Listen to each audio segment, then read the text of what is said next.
Yours. This is your brother Blue Pill reporting live and direct. Welcome back to Know the Ledge TV, Know the Ledge Media, and you are now rocking with yours. This is your brother Blue Pill reporting live and direct. Welcome back to Know the Ledge TV, Know the Ledge Media, and you are now rocking with yours. This is your brother Blue Pill reporting live and direct. Welcome back to Know the Ledge TV, Know the Ledge Media. You are now rocking with yours. This is. Whew. All right, now that we got that situated. Yes, indeed, family. Peace, love, and light, y'all. Welcome back to another episode of Tough Talk Tuesdays. All right. And this is your host, Brother Blue. I'm going to be joined by my guest, Brother Ken, any minute now. All right. So let me get this thing situated with all of this back office stuff calibrated and everything. Shout out to the chat room. Let's see if the chat room open. Okay. Let me know if the audio and everything is okay. All right. Audio okay. You know, the chat be good to go. Get into my 1-2 thing.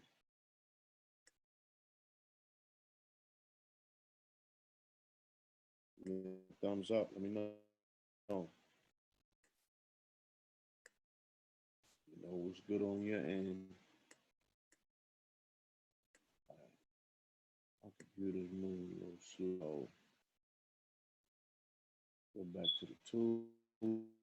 What y'all talking about? Is the audio okay?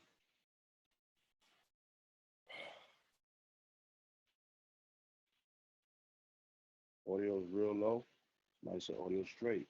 Can't hear Ken. Ken ain't on yet.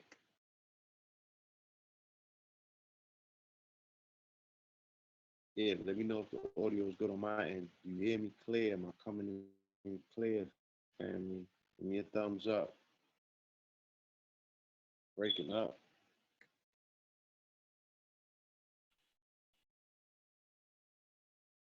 I'm breaking up on your end. Somebody else let me know. Am I breaking up? Is the audio low? It's good. I'm breaking up. Somebody said they can't hear. Somebody said it's on and off. Somebody said it is great.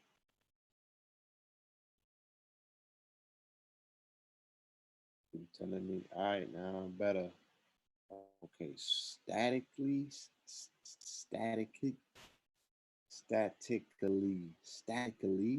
on your end. I don't know what all that's about. Saying it good. Shout out from Australia. Now you're hearing static. I don't know what the hell that's about. I'm not coming at y'all. I'm just saying that I can't. I'm trying to figure out where's the static coming from on my end.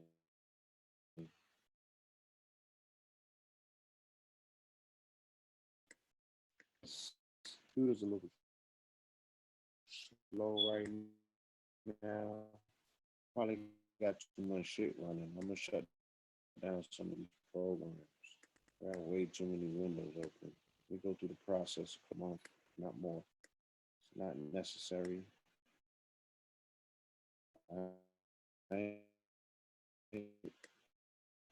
But in the meantime, in between time, peace to you and yours. Tuesdays, this is episode 13. Welcome back to Know the Ledge TV, Know the Ledge Media. Yeah, I miss y'all. It's been a while. So definitely look to get into some powerful paradigm shift and dialogue with you coming off of a very powerful weekend. So you have to excuse my exuberance. You know what I'm saying? I'm still on cloud 9. And I came off a powerful week prior to that. pedal to the metal, you know. But I would have it no other way because it's a lot of work that needs to be done. Every 1 minute I sound like a transformer.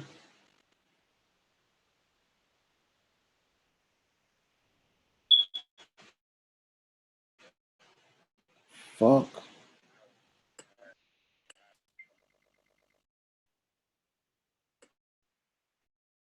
Built-in output, built-in microphone, so speakers.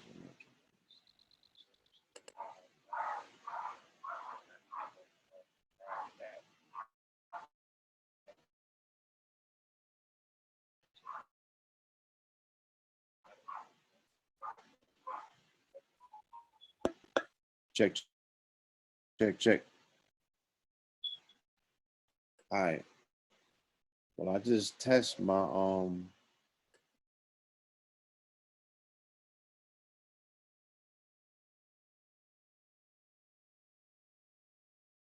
this Zoom audio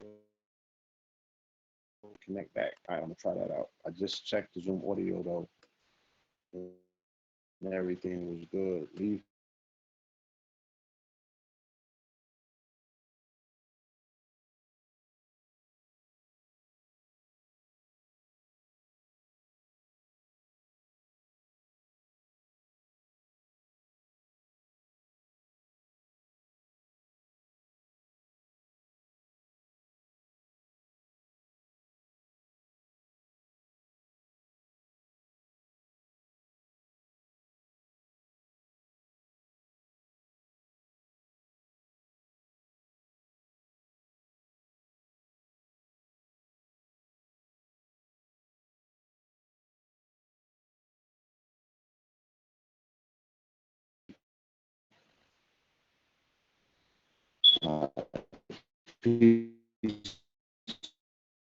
The chat now.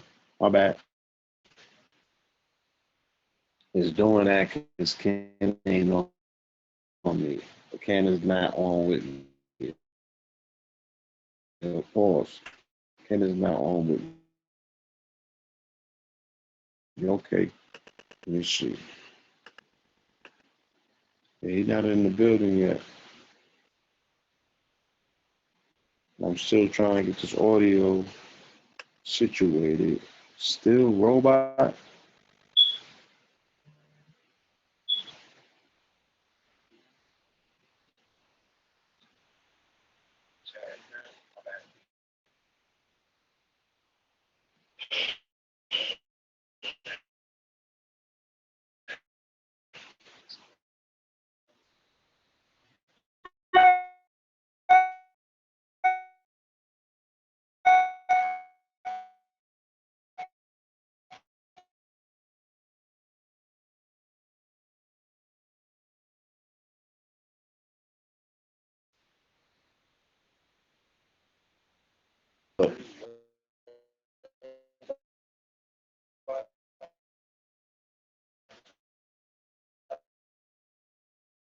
What I sound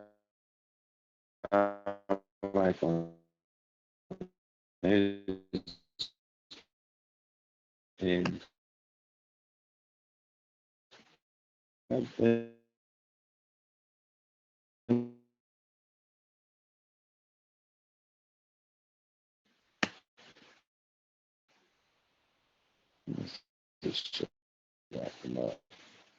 I don't like giving no energy to the Mercury retrograde conversation. So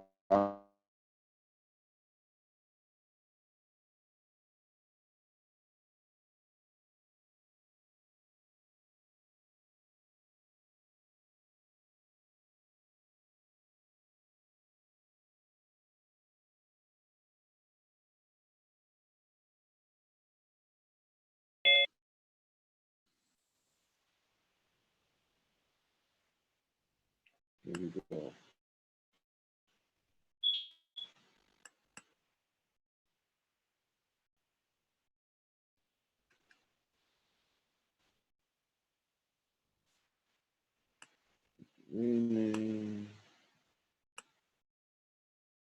Peace. Unmute. Yo, what up? Peace, God. Can you hear me? Can you hear me? I can't hear you, bro. You was a straight robot. I can hear you. Yeah. Huh? Oh, okay. You can hear me now? I can hear you. Can you hear me? Yeah. You sound better than you did 2 minutes ago. All right. They saying I sound like a robot. That's what you're I mean, saying I too. mean, you sound better now. You sounded like Johnny Five from Short Circuit.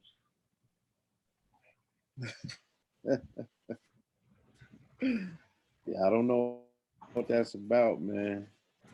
But yeah, they said your audio sounds straight as well. Okay, my melanin is popping. You But give me 1 second. sounding a little better though. Sound a little better. A little better. I don't know what that's about. I don't know where they got me in the matrix. Hold on 1 second.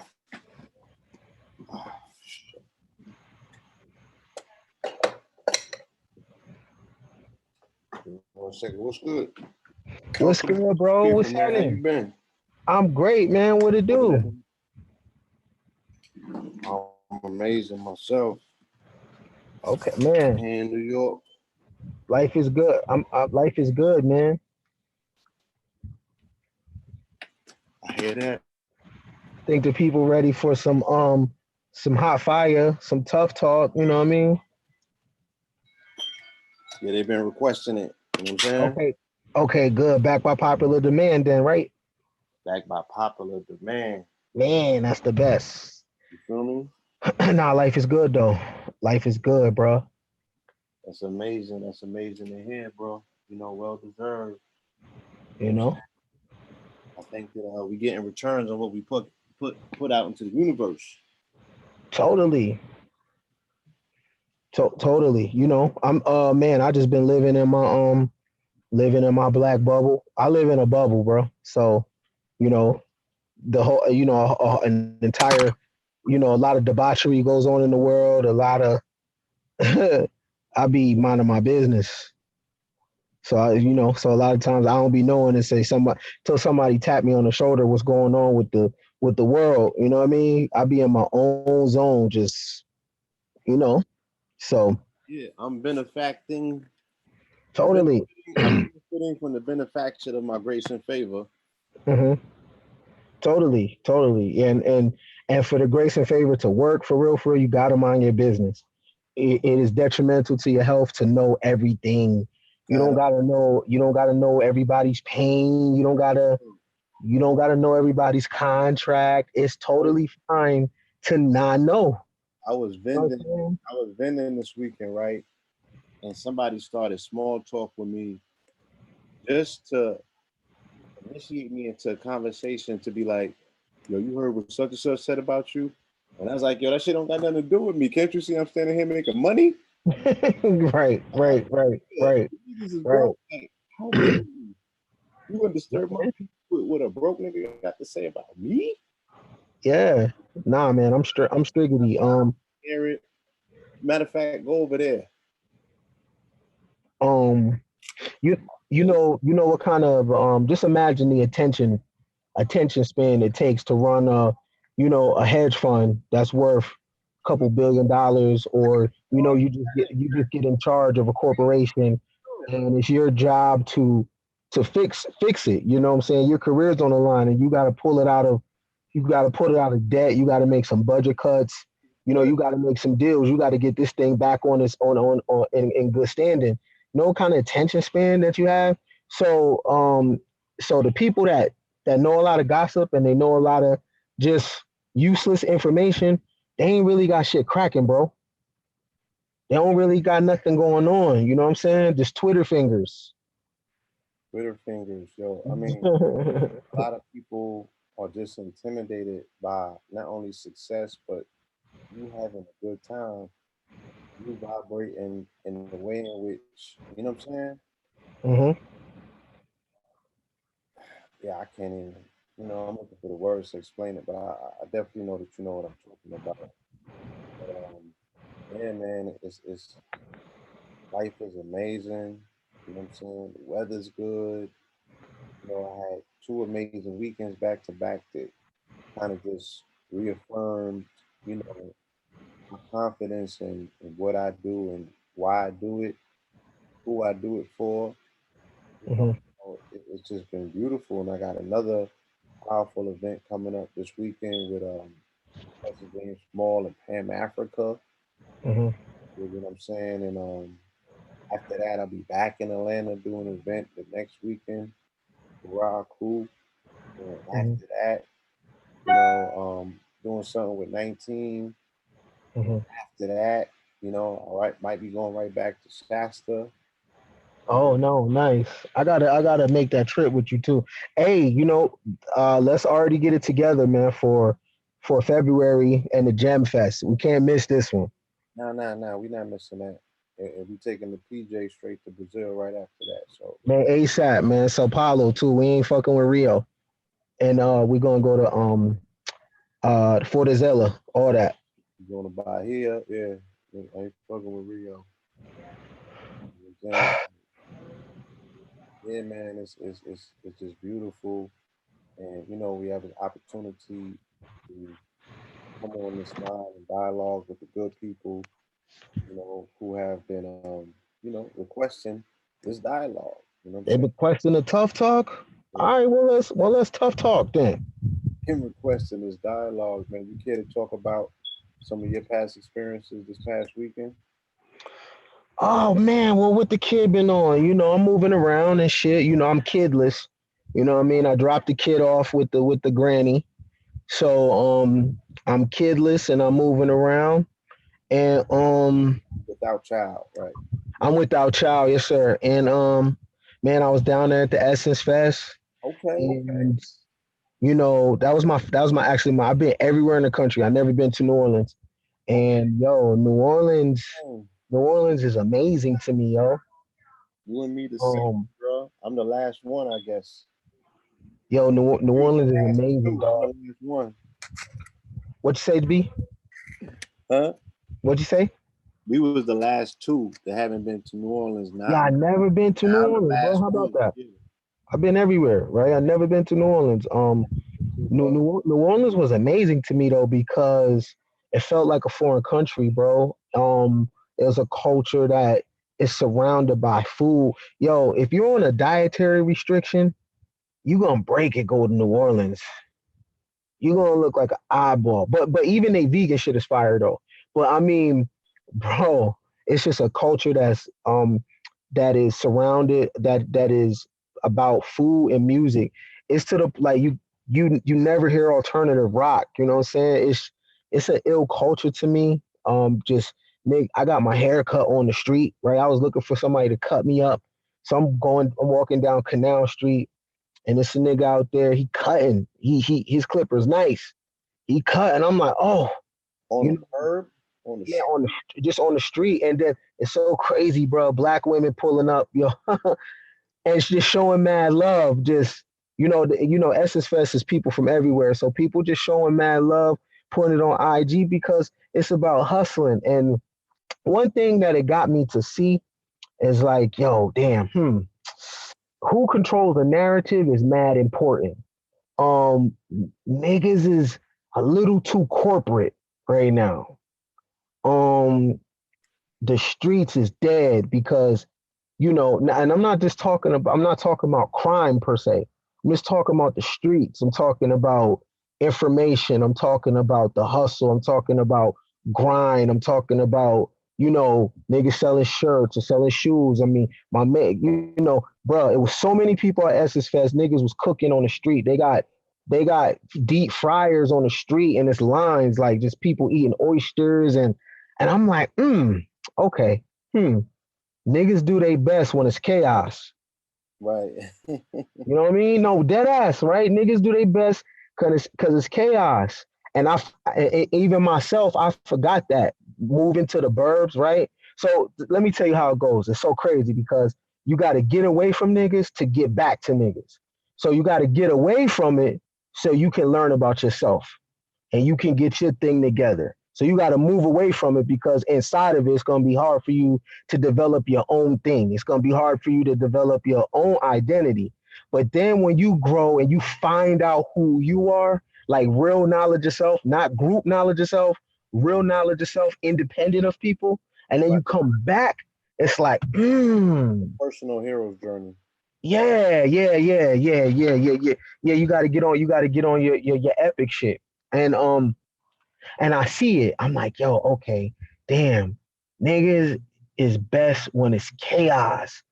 You know, like I had a chance to really think about like you gotta kind of gotta let niggas do what they want to do, and that's the most natural shit.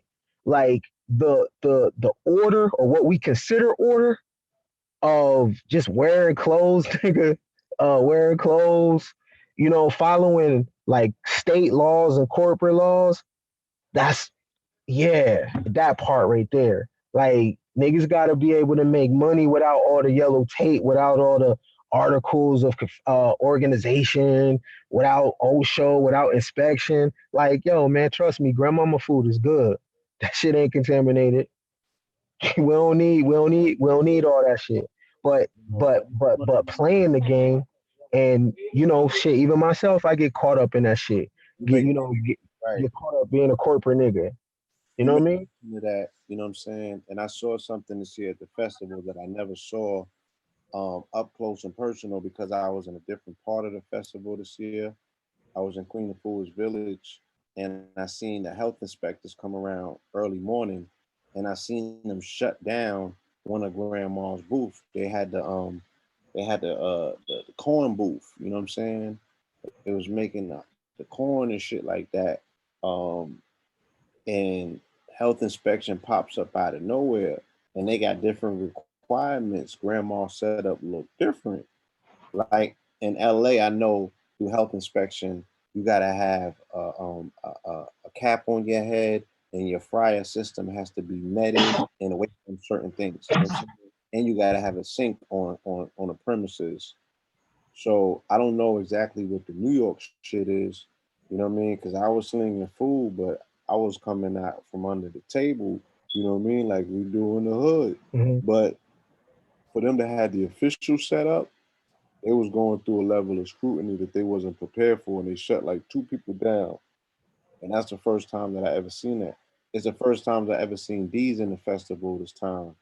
You know what I'm saying? They had the jump out boys. They was out there, but they had plates of food and shit. They was listening to music.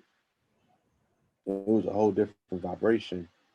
But yeah, man. But the Yeah, but hustle is necessary. You know no, what I mean? no. And you know, and this is a big thing too. So, New Orleans is so okay. So if you grew up in New York, if you grew up in Boston, if you grew up in Connecticut, Philly, you're affected by Anglo-Saxon. You're affected by the Brits, right? New Orleans culture is the root of it, not the indigenous root, but the root that we know is French. Now, even the English and French have different cultures, Yeah. right? So when you in New Orleans, sex is in the air. Like British culture traditionally is super stiff. It's like Puritan, Yeah. right? French is a little different, Yeah. right? And you feel that shit though. I You know told what I mean? I be telling people, I'm like, the French know you on a genetic level because they got in your drawers. You know what I'm saying? Right. Yeah, French, you feel it. You they know your know, genetic, they know your mysteries. It's different. um, And I was somewhere this past weekend. While I was getting ready, I was listening to mad podcasts. I listened to all Mike Tyson shit. You know what I'm yeah, saying? Mike I was Tyson going right now. so it was talking about the creation of the Creole and the fact that in France in New Orleans they used to have these orgies, and if you was melanated, your wife would have to leave the crib, go to these orgies, get Tatiana bust down, and then they send her back like nothing happened. Okay, I'm not laughing. I'm just like, God damn. Fritz is diabolical with his sex shit, man. Like the way that he infiltrated the black genome with his prick. Yeah. So let me look. So living in DC, then coming from Arizona, moved out there to the burbs. Like I said, bro, I needed my exodus to purge my own mommy issues, daddy issues, cultural, genetic trauma, shit like that. But in the process, some of my ways was corporate nigga shit. Not even knowing it though. Like and I'm just being a buck. Like when you turn it into a corporate nigga, you don't even know. You have no clue. You know what I'm saying? And a corporate nigga is different than what people would call a coon or something. You know what I'm saying? A corporate nigga sees things in objects. You know what I mean? It's checks and balances. It's real logic-y. Right. Very. You know what I mean? It's not necessary. You know what I'm saying? It's real logic-y, and it's just corporate, bro. It's about like you trapped when you look inside the writing. You're trapped inside a language, and you're trapped inside the lines, and you don't feel shit no more. You know what I'm saying? But you don't even know that you are becoming a corporate nigga. The bag talk, that talk right there. Everybody becoming corporate and not even knowing. The bag. I'm chasing the bag. What the fuck is the bag? What is it? You know what I'm saying? Like, what actually is the bag? Because chasing the bag, we're becoming hybrid niggas. And I'm just, so and trust me, this is me saying this. You know what I'm saying? So, and when I'm just in New Orleans and I'm looking at all these black people at the Essence Fest, I'm like, damn, son, I'm a corporate nigga and not even know it. Right? I don't even know it because down there, it was black women out of shape, some in shape, tall niggas, short niggas, people wearing shit that people wasn't even caring. And I'm like, damn, what the fuck happened? Now everybody's super judgmental. You know what I mean? Yo, whether you got a fat stomach or not, somebody like that shit. Like You know what I'm that. saying? Black women had their hair any kind of way. It was dreads, it was shortcuts. It was just so many people doing their thing. And I'm like, damn, man, we've totally blended in. We American all the way. We American, you know what I'm saying? And we see things through the corporate fucking lens. You know? What'd you say, bro? Well, I had this conversation this weekend as well, because I had my Omi with me, and the fireworks went off in the hood where we was at to 4:35 in the morning. And she was like, yo, what the hell is this? And I was like, yo, these niggas is American. Like, they celebrating this shit like none other. Because this not going down like this in an entire neighborhood. Because niggas got respect for the nanas and the Umis. You know what I'm saying? Like a nigga will come outside with the bat. Like you gonna let some works off, but that shit is to a T. These niggas was letting works off on the 5th and the 6th, let alone on the 2nd and the 3rd, and let alone on the 4th to 5 in the morning. These niggas is American to the motherfucking apple pie crust. Totally, man. You know what I mean? And yo, that's not something somebody could check you on. That's something that, that's something that you got to catch yourself. Now, it's pros and cons with everything. You got to kind of be, New Orleans is about gumbo. You know what I mean? You a little bit of this, you a little bit of that, you a little bit of this, you a little bit of that. But like, you know what I'm saying? Like when you're corporate, you stop having fun. You know what I mean? You stop having fun. Now, I don't think you should make fun a lifestyle because you definitely have to have some discipline and shit like that. But I'm like, damn, son, the bag. Yo, chasing the bag to the point where you got to stop and be like, yo, am I having fun? Am I like for real? Is this fun though? What if that's somebody's idea of fun? What if chasing the bag is their sport?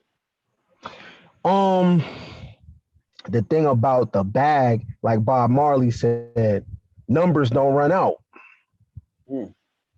So if it's a number, right, you can have a number in your mind like, yo, my thing is 10 mil, right? Okay, you have at least set a thing, a milestone where you touch 10. You know what? I'm good, man. That was my thing. But if that's your sport, the difference between that and athlete, your body shut down. Chasing the bag is a mental thing, and the numbers don't run out. You see, as mankind keeps moving forward, we're creating numbers as we go. A billion didn't exist 1,000 years ago. So as we get more conscious and as we start expanding more in our intelligence, we're going to create new numbers. So if the bag is is the sport, then all right, you get 100 million. You're going to keep on going, but there's no end to it because it's in our imagination. You know what I'm saying? And trust me, this is coming from somebody that's logic, nigga. I have no fucking feelings at all. Right? So it's but a month, but around, and then the humidity was doing something to me too. So I was like, damn, son. Then you right by the Gulf. Then down in New Orleans, bro, is the craziest engineering I ever seen. It's the longest bridge over a body of water. My nigga, this Word. shit is 30 fucking miles. Wait, the bridge is longer than the shit in Virginia when you cross the Chesapeake. The Ernest, what's it? The Ernest, it's the bridge. It's basically the bridge that separates niggas and crackers, for real, for real. All right, so it's the North Shore. So it's the bridge that separates New Orleans and like a big another landmass. I mean, it's the engineering. I was just riding on this bridge. I'm like, God damn, this is long. And you just in the middle of the ocean, B. You're in the middle of the Gulf, right? So the shit is 30 miles. And I'm talking about a real bridge, bro, over a body of water that is 30 miles long. It is insane, the engineering. And I was just like, damn, somebody built this. This came out of somebody's imagination. And I thought about the workers that, the the job security and shit. I'm I on the just, bridge. I'm marveled by that shit. I'm like, yo, somebody built this yeah, somebody built that, bro. enough to be over or under or in water. Building it. Yeah, Like somebody took that bread home and fed their children with it. totally. We're the fucking the conglomeration of the descendants of that. Right? White, black, Hispanic, and some other shit. Americans. Yeah. Yo, so man, yeah, that engineering, I'm a creative. So I see that and I was like, yo, man, that's incredible. That came out of somebody's mind. So again, when you're a corporate nigga, you're not really creative neither, right? Some of us are writers, poets, some of us, make oils, whatever. When you become corporate, you become less creative, right? So you start creating your art from a perspective of how I'm gonna make money off this instead of just creating the art. So you're thinking about the back end, and that's a mistake because now you gonna rap a rap you think motherfuckers want to hear. And I understand it's a business, but for real, if you market something right, you can sell anything if you market it right, if you put the right colors to it, if you get a hot chick that's nice and cute, you can sell roach spray, bro. I mean, cigarettes, everybody knows this shit kills. Is any cigarette companies going out of business? So, All right then. we had Right? this conversation yesterday. We was in a meeting, me and Umi, and the brother was telling us about, what they about to do with the cannabis industry. And he said that the niggas in Newport, they had $1 billion marketing budget. They got $1 billion marketing budget coming for the cannabis. And he's like, yo, he's explaining a billion fucking dollars. He's like, have you ever heard of a cigarette company going bankrupt? He's like, nah, Exactly. the niggas Right. been selling hella cigarettes for hella long. Right. Right. You don't need it sell itself. So and everybody knows it got 4,000 chemicals in it. Rat poison, this poison, that poison, but people still get their smoke on, free will, right? But you don't know you're becoming corporate. And then your art is affected, your creativity is affected. You can't really pinpoint it you know, you just not writing those songs like you used to write it because you have anxiety about what it's going to do in the marketplace. You know what I'm saying? And you Right. can't get it together. And that happens in your poetry, whether you make t-shirts, whatever. If you're a creative, if your money and your income is dependent on you coming up with shit out of your mind, you're gonna be affected. And Yo, it's thing that's affected is your corporate shit. Go ahead. Quincy Jones said, when money enters the studio, God leaves. Something to that effect. That's for real though.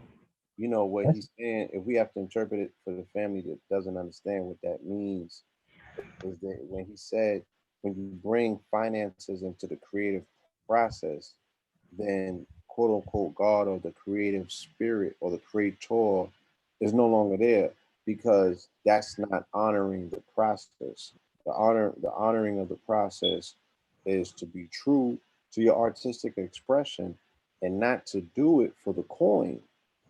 The coin gets magnetized to you doing what needs to be done, but it's hard to convince a quote unquote starving artist to take that gamble, especially when, you know what I'm saying?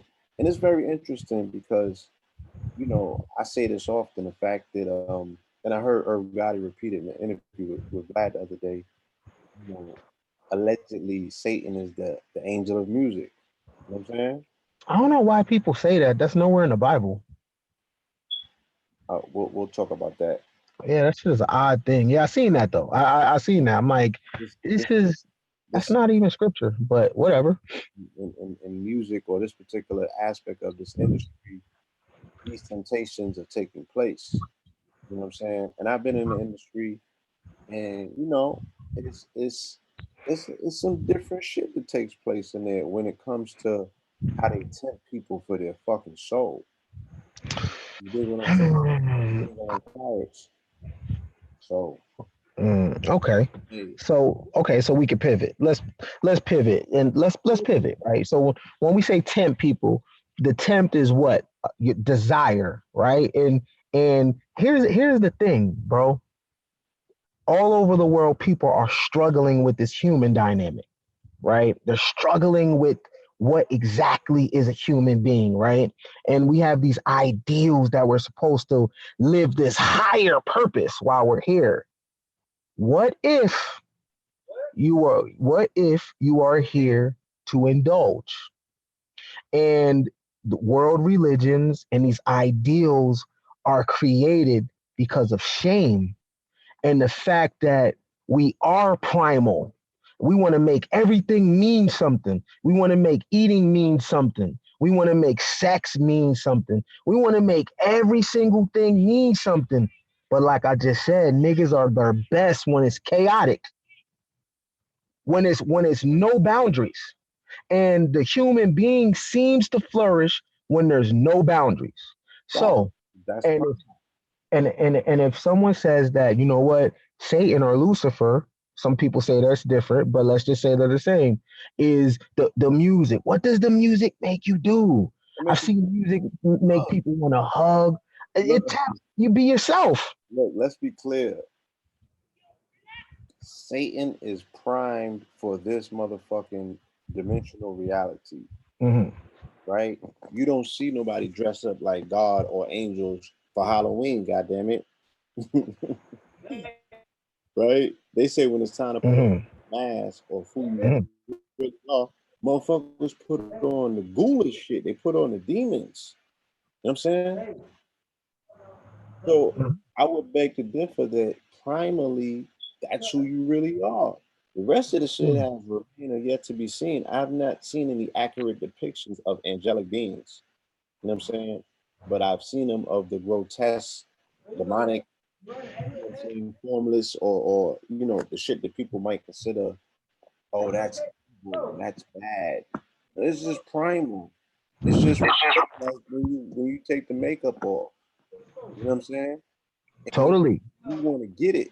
You know what I mean? Like I remember I told somebody, you know, when I first bore witness to sexual acts, I was about 7 or 8. I was in St. Croix, and I remember we went outside and it was nighttime, and we went in the back of the buildings that we were staying in, and nigga, they was getting it on, like all around that bitch, out in the open, bust down. You feel me? And oh, there was my introduction. I was like, what the, what's this? Like the shit like Caligula. Bro, I'm gonna share something with you. You ready for this? Yeah. I'm just in the sharing mood, right? This is real talk. The worst times of my life, bruh, were times in my life where I had to behave myself. I don't like it. I like to do whatever the fuck I want to do. And the thing about it is I know the consequences and I create my own boundaries. When I was dabbling in drugs hard and mind altering experiences and fucking like crazy and having threesomes like crazy and the music was my soundtrack and I was having a blast. Yeah, the come down from the Molly was 2 days, right? That was a fucking bummer. But the experience, I found myself in that shit, bro. I didn't find myself being a good guy. I found myself dabbling in the primal shit. And what I realized that even in the conscious arena, it's still religion. It's still religion. It's still trying to have a great human experience and humanity. People really need to really sit with Bobby's information and Panic's information. I mean, really sit with that shit, and try to find a balance with it, right? But it all this humanity and love and light, that has its place. But it's a mask though, because when you get behind the love and light, you see suppressed desire. Remove the love and light and remove the judgment. Remove the Islam. Remove the Hebrew Israelite. Remove the religion. Remove the shit that man created to try to make sense out of this crazy existence. Remove it. And what you have is your real self. And people don't like how that shit looks. So what they call it is you're in your lower nature. Man, we're all in our lower nature. We're all eating and shitting. We're all in the lower nature. We're animals, whether we like it or not. But we're dual. You know what I mean? We have this consciousness that we don't know where it came from. All of a sudden we were 4 or 5 years old and we opened our eyes and was like, oh shit, how the fuck I get here? Right? And you're just looking through this window and you're hit with these beliefs. And these beliefs are stripping you of your power because guess what? When you get really deep in the 1%, you find out that they're doing the behavior that the whole world is telling you not to do. Maybe that's why they're in power. You know what? Poor people all around have tried every single thing except anarchy.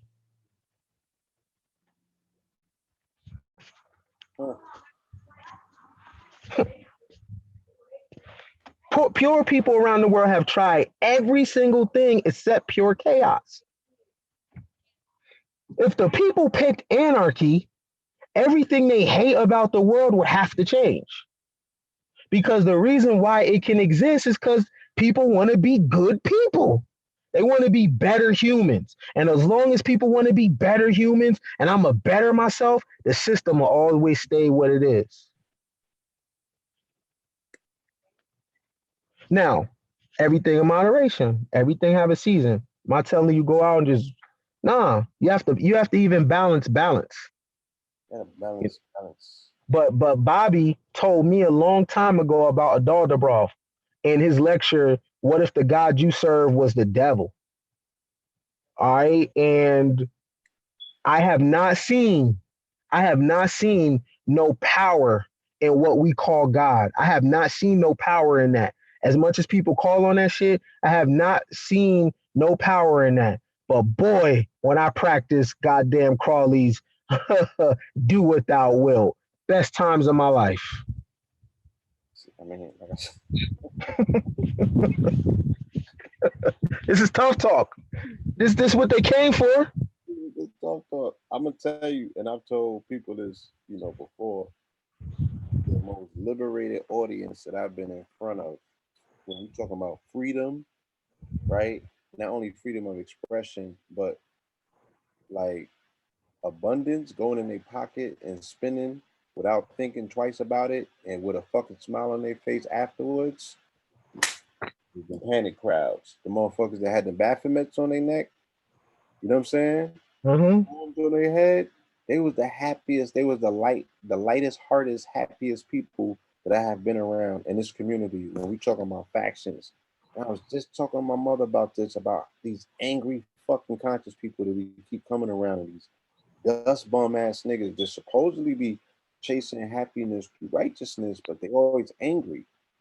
You know what I'm saying? Mm-hmm. What is there to be so fucking angry about if you got it all figured out, or if you're on a path to figuring it out? Now, let me clarify.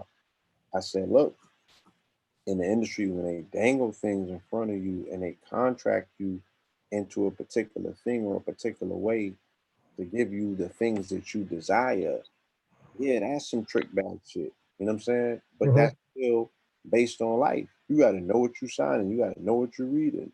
Totally. You know what I'm saying? Because even in the biblical narrative sense of it, the the deity that's responsible, if it's the devil is in charge of music, then the devil was also given reign to contract your ass. You know what I'm saying? To trick you out of your bag. Mm. These are the devices and vehicles in which he does it. And anybody who's been in court or has dealt with this motherfucker in that field, they know that this shit is a facade. It's built on a house of cards. You dig what I'm saying? So hey, hey, Blue. yeah, I don't know what heaven on earth is, but when I popped my first double stack ecstasy, oh my God. Yo, you know the Limitless pill? You seen the movie Limitless? yeah, Yo, I was driving in my car and I just remember, I think I was listening to some old Nas and it just seemed like everything in my brain opened and I heard everything. I heard the instruments. I heard everything. I went to the club that night, bro. Yo, my wordplay was, it's, it's like every word I ever knew was coming. I was so mackish and so player that night, right? And then, so when the high came down the next day, right? And I was like, this shit is kind of trash. I like where I was yesterday, yeah, right? And I got on again. And in all seriousness though, what I started realizing was what I liked and what I disliked. Because what the drug was doing, it was giving me a chance to curve my ego for a second. And it allowed me to open up. You know, I'm not the most affectionate person based on my background, but it allowed me to want to be touched. I mean, it made sex way different. You know what I mean? I wasn't having sex to just come anymore. It was a 9 hour experience, literally. You know what I'm saying? And I'm like, wait, hold on. Maybe not. I don't know if we do, but I'm like, maybe we got this thing backwards. Now, I yeah, say everything in moderation, but I think maybe what we call the higher self, maybe it ain't even higher self. Maybe it's just our version of heaven in the conscious community. Maybe that's not higher self at all. Maybe our higher self is in our lower self. Maybe our higher self is our primal reality, is what we choose to suppress, is the thing that we desire the most, that, you know, that we're keeping our hand from outside of pedophilia and shit. I don't co-sign that. But maybe our higher self is what we consider taboo. And let me say this. So in those spaces, I got to learn about Black women's shadow too. And what I realized was like, holy shit, a lot of them is having sex. They not really fucking for real because they didn't have a lane to be nasty for real because they was being around an environment that was like pro ho and wanted them to be ho, but shamed them for being ho. yeah, Right. So it was around people that was like, turn up, sis, do pop that pussy on the handstand. But when you do though, the same people, you know, and I'm like, damn, so if she's suppressed, well, what kind of suppression is the black male dealing with too? So we're a bunch of people walking around angry because we can't fuck how we want, because everything is gay. We can't do nothing. We can't touch here, can't lick there, can't really express ourselves because everything is fucking taboo. We can't wear our hair how we want. We can't read this. We gotta, if it's in the streets, I can't smile too much because niggas gonna say what you smiling at. But if it's in the conscious community, I can't do my hair a certain type of way or self-hate, and I can't get no money because I'm gonna be a coon or an agent. So it's like, goddamn, I can't fuck, I can't eat. What can I do?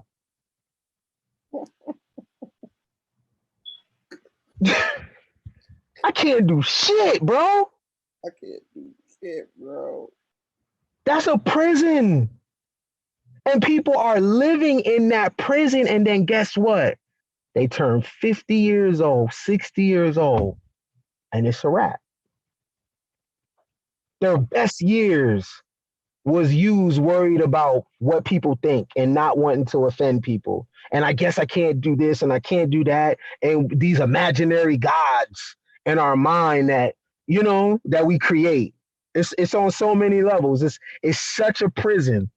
It's such a prison. You know, it's very, very interesting. It's funny. It's interesting, man. You know, the my my first experience with that, I had a triple stack. You know what I'm saying? But I had a half a triple stack, and I had my Kundalini burst. You know what I'm saying? I tell this experience. I was 25 years old in Miami. So I was in the bottom. You know what I'm saying? And I was eating shorty out, and she you know what I'm saying? Her motherfucking levees broke, and a light hit me that was like 1,000 suns. It was brighter than 1,000 suns, and I started getting these downloads. You feel me? And I started auto writing, and I wrote for like 5 hours, and every motherfucking thing that I wanted to know about the universe got downloaded, and that was my crossover into consciousness. I ain't never been the same since.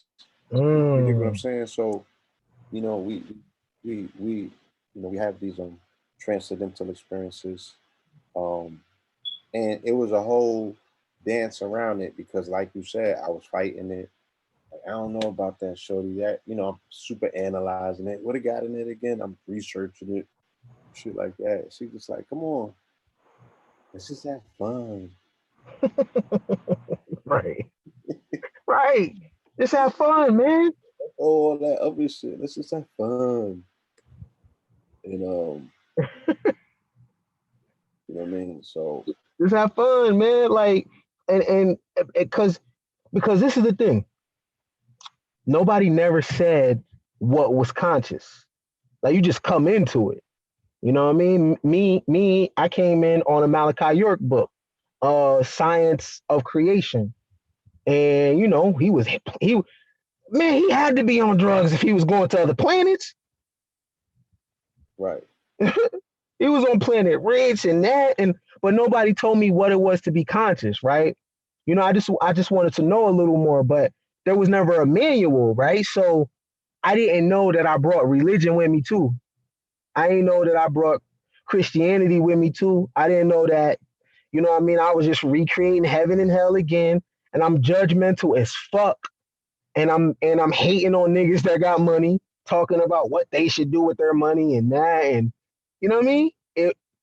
But then the streets ain't no better though. You can't do nothing in there neither, right? So it's you're in a prison inside a prison, right? You're in the corporate walls, American walls, you're in the historical walls, and you never really get to feel what works for you and what doesn't until you trip out. The reason why I see the world the way I do, because I spent years tripping out, nigga. You know what I'm saying? If it was upper, I'm trying that. Shrooms, coke, X, Molly, I'm on it. Because I need to know. Because everything everybody told me was a lie. Everybody lied.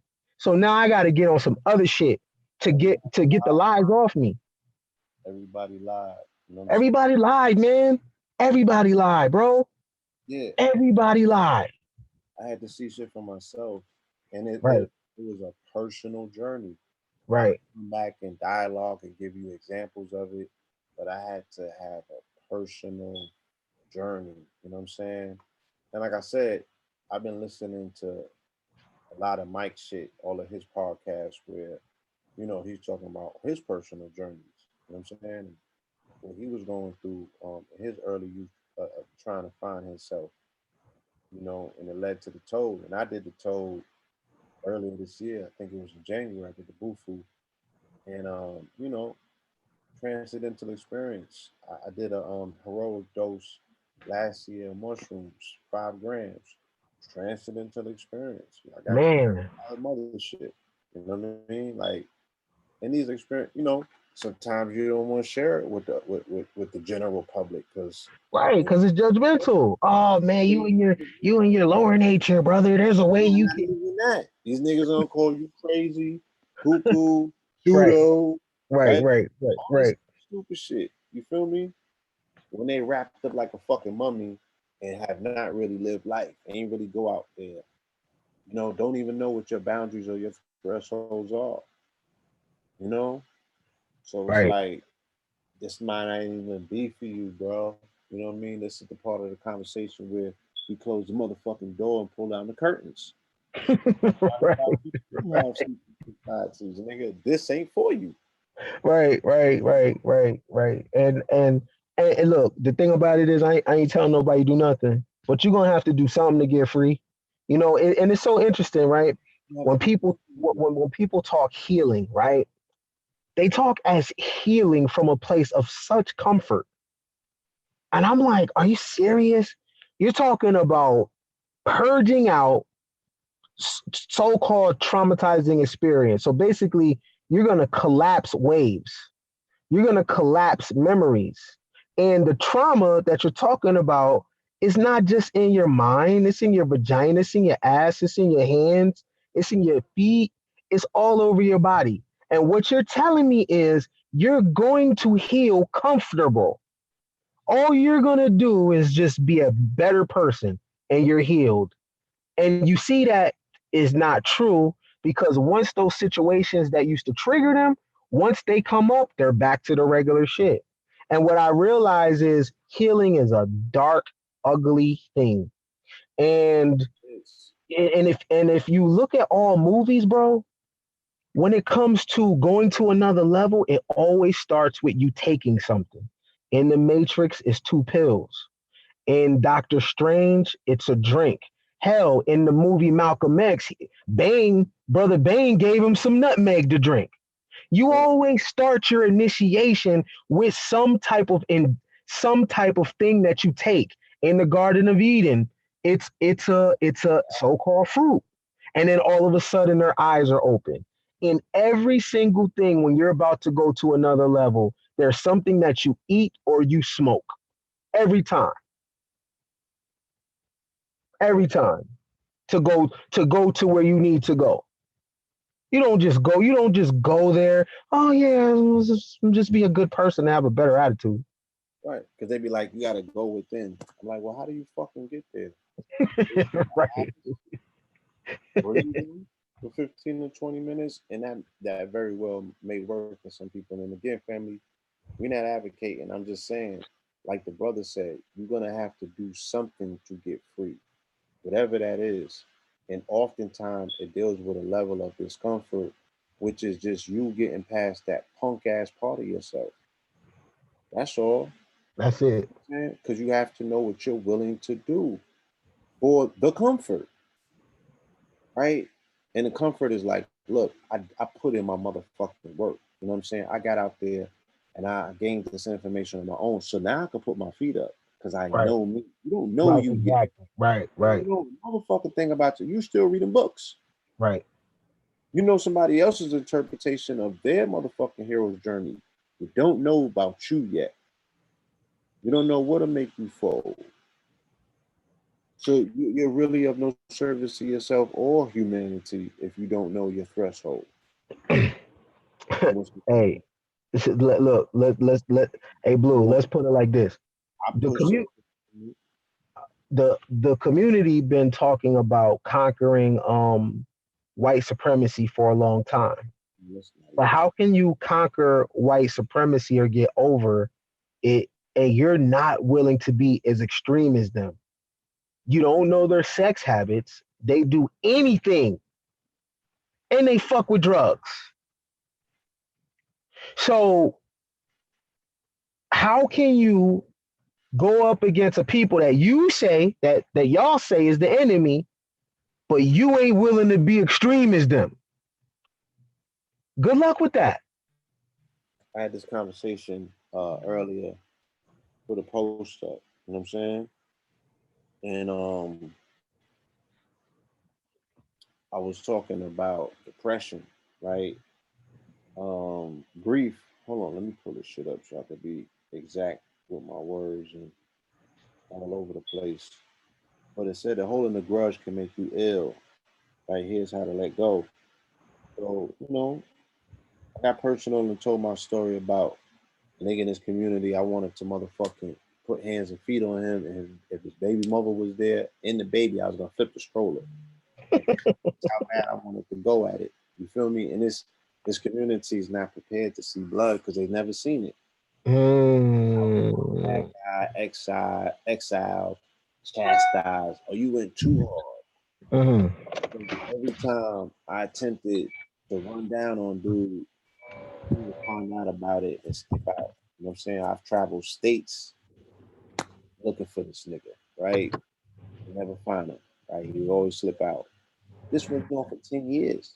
I got fucking sick, right? I got sick internally, right?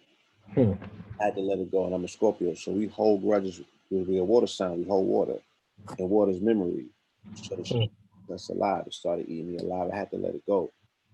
So based on me analyzing the condition of the quote unquote people over the past few weeks, in this conversation about reparations keep coming up, I said, look, the people that are not suffering in these conversations that we've been having on Tough Talk Tuesday, I said the people are not suffering from post-traumatic slave syndrome because we've already evidenced to you the examples of our people who came directly out of slavery and man the fuck up, right? mm, Fearlessly, dominated when they got into the open field.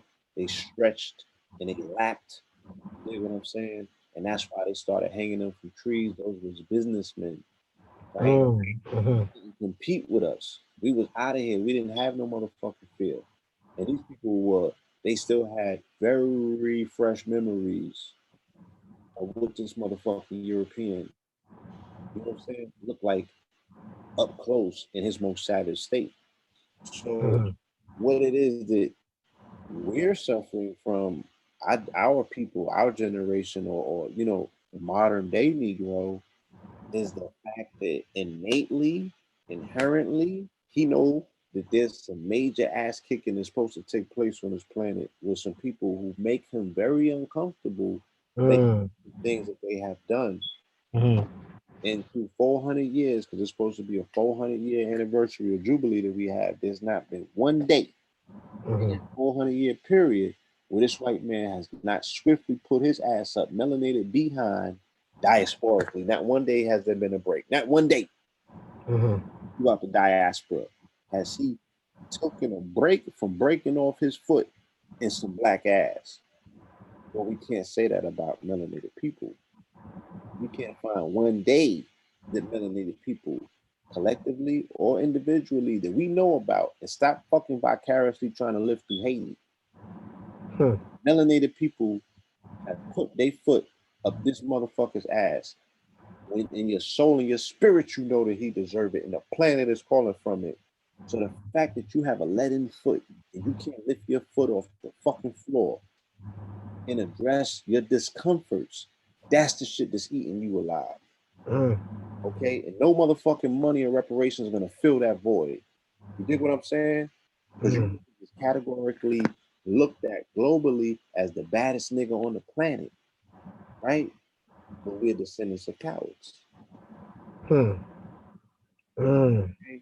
So that's the psychological issues that's eating up motherfucking melanated people. And the fact that the first body that I seen at the age of 14 was a Caucasian, I already got out of the spell. I knew that they bleed just like us. All right. And it did something very good for my psychology. So when I was incarcerated, guess who was motherfucking, rioting through them jails, whipping on white boys? I just had to get that out of my system. So I've never been conflicted with the fact that I know if something needs to be done, how to do it. Niggas is not prepared to hit God. They wouldn't know how to go about doing it. They believe in the back of their mind, whether they want to admit it or not, they're gonna get struck by lightning. If they raise their voice, let alone they foot to God. And I beat his ass in his own courtroom. And I beat his ass in the motherfucking streets. 8 or 9 of them with the badges on, with the blue shirts. And then took him to court and beat him after that. So once you remove yourself from them levels of vestiges and you get that own mental freedom in your mind, you get to you live a little different. You know what I'm saying? You get to move a little different. Motherfuckers haven't gone through that. They haven't put themselves through. You don't know that part of yourself. You don't know if you got it in you. And this shit is eating up. Every day is eating at you. And it's the anger that comes with this community that they're so quick now to pop off on one another because you're not going to pop off on nobody else. There's no historical records. You don't even have a soundtrack for it. For the music. So that's the disease that people is living with in a shadow. You know what I'm saying? I mean, before it even goes to there, just are freeing your own self. You know what I'm saying? Just off of your own hero's journey. You know what I'm saying? See, so look, so all around the world, bro, you'll sometimes you'll see people climbing Mount Everest, right? It's very interesting, right? I study crackers a lot, right? I study white guys in general, and I see what they do when they conquer the financial space.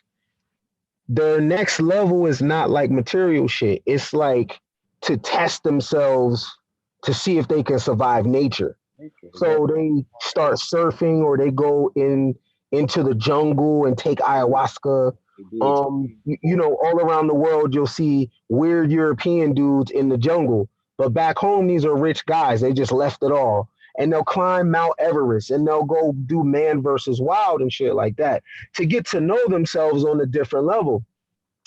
And I think that collectively, melanated people are afraid of what that looks like on themselves.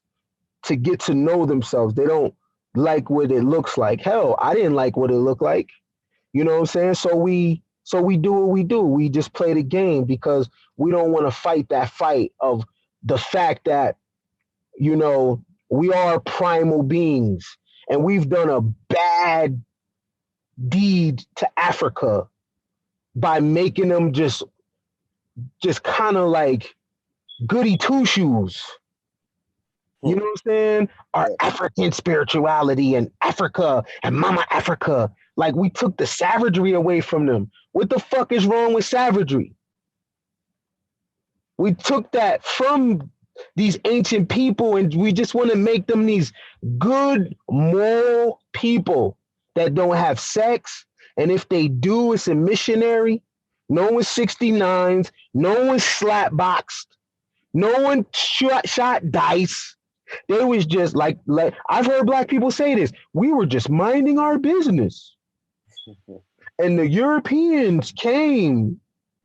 Like, don't take talk about my humanity in full. Don't just say I was a great father. Say, nigga, I turned up at the dice game too.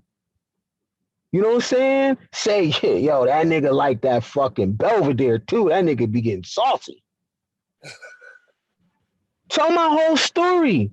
The reason why is because, the European don't hide their story. in DC, my nigga, it's museums that document their story of them hitting people upside the head. They don't hide from that shit. You know what I'm saying? They even show you in the Geico commercial. I was a caveman. And what? Yeah. In the Native American History Museum, it's pictures of the European putting Native kids in boarding schools.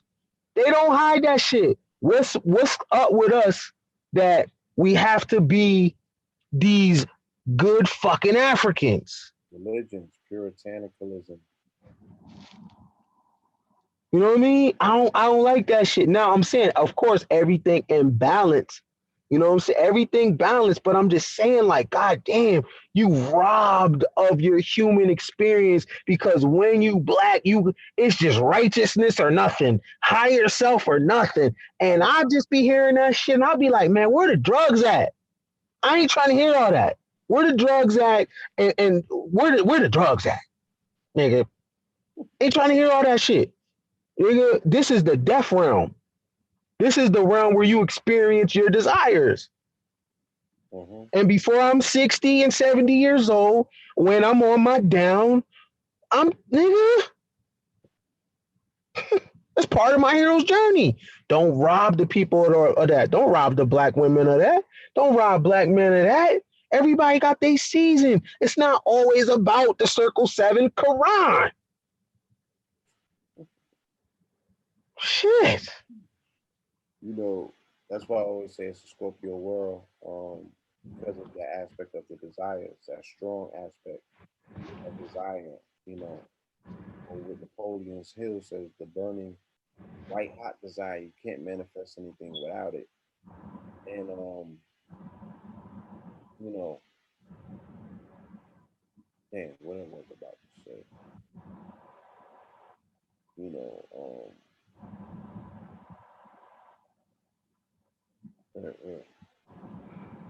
that Blue, that's the next level because we're going into an automated AI world, and I don't even know if people are gonna have a long time to experience desires in their shadows and at the same time go to work.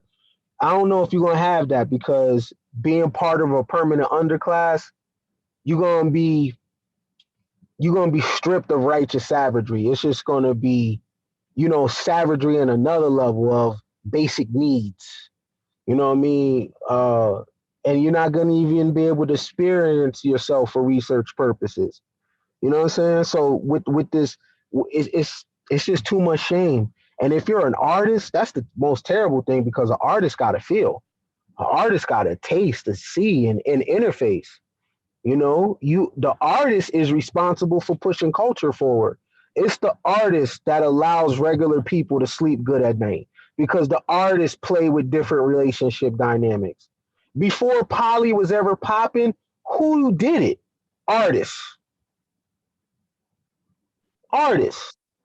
It's artists that create film and affect and push the narrative in the envelope.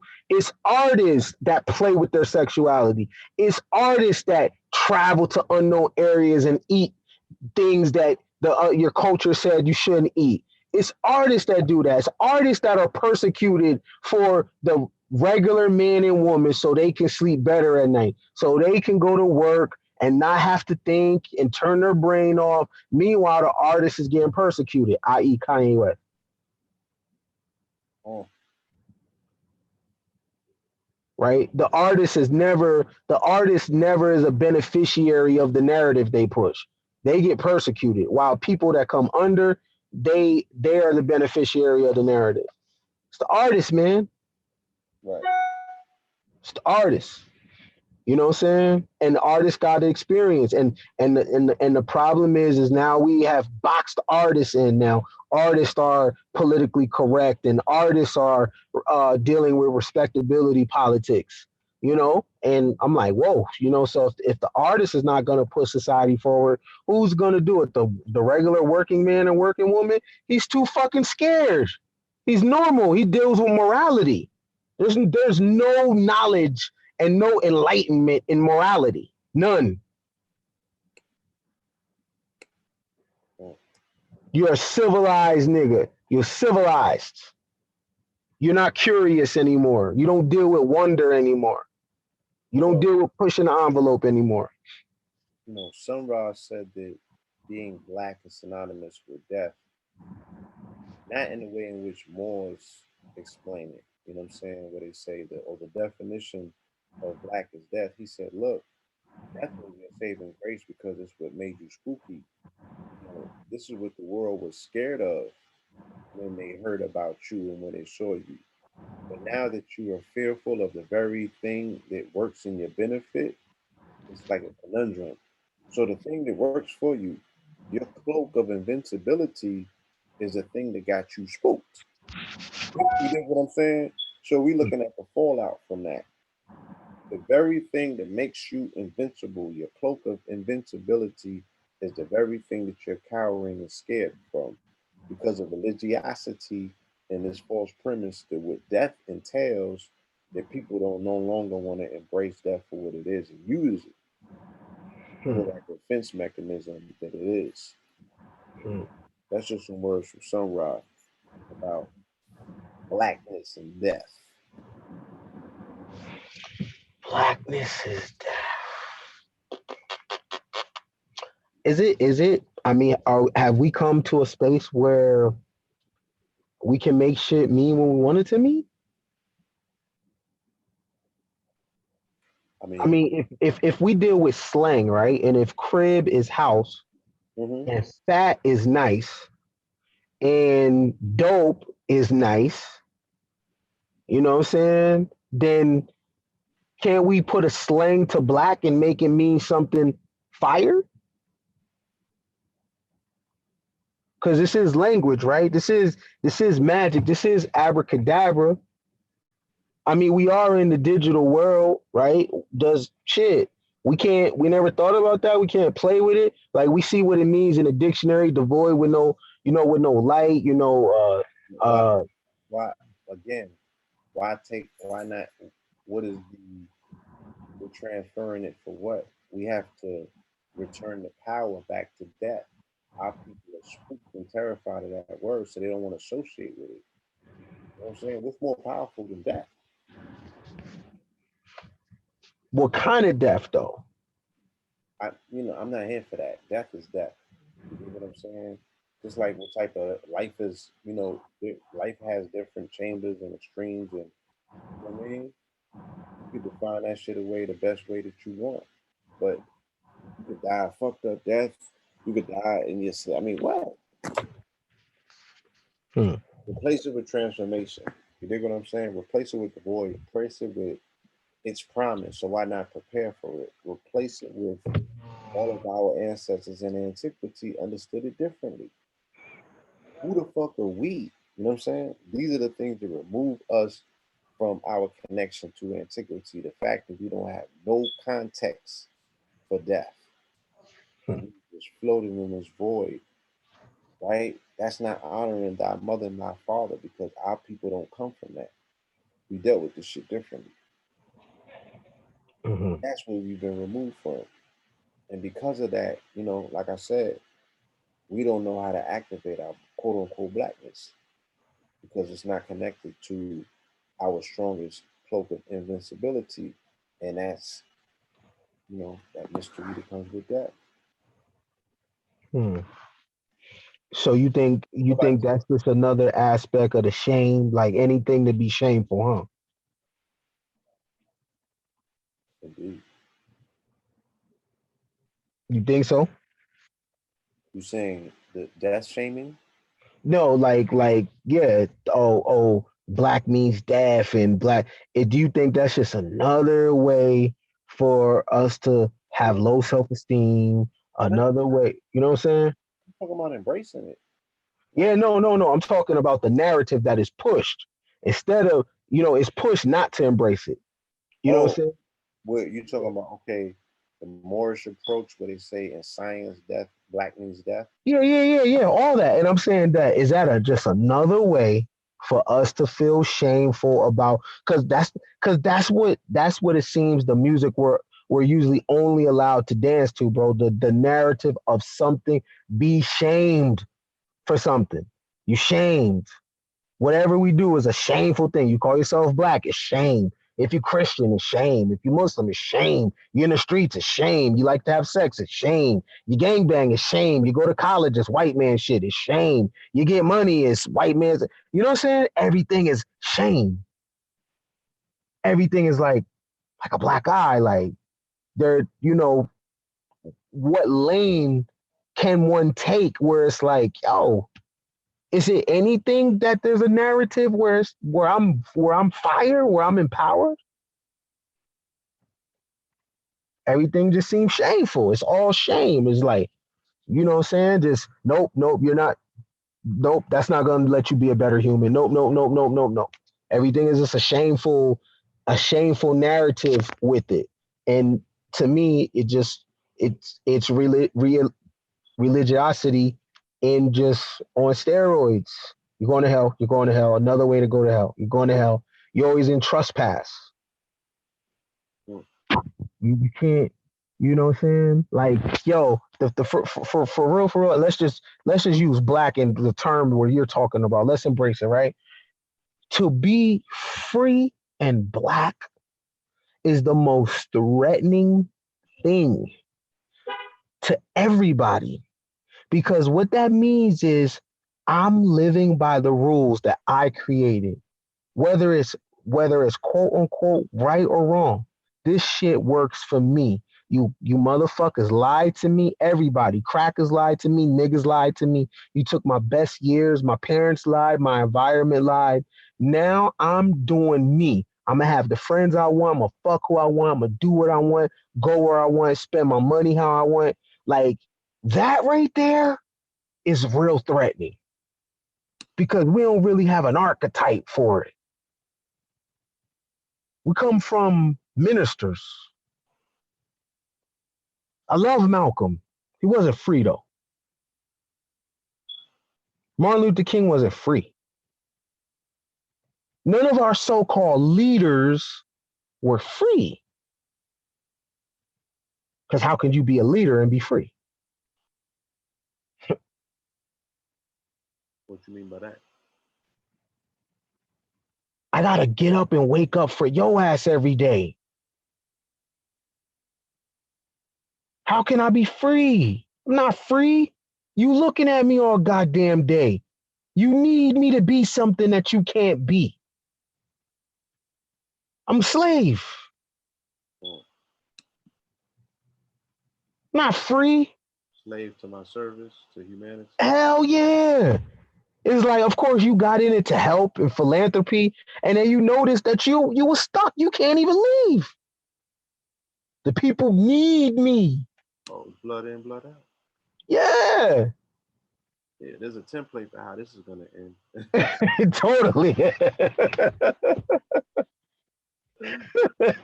You. We got the wood and the nails. What'd you say?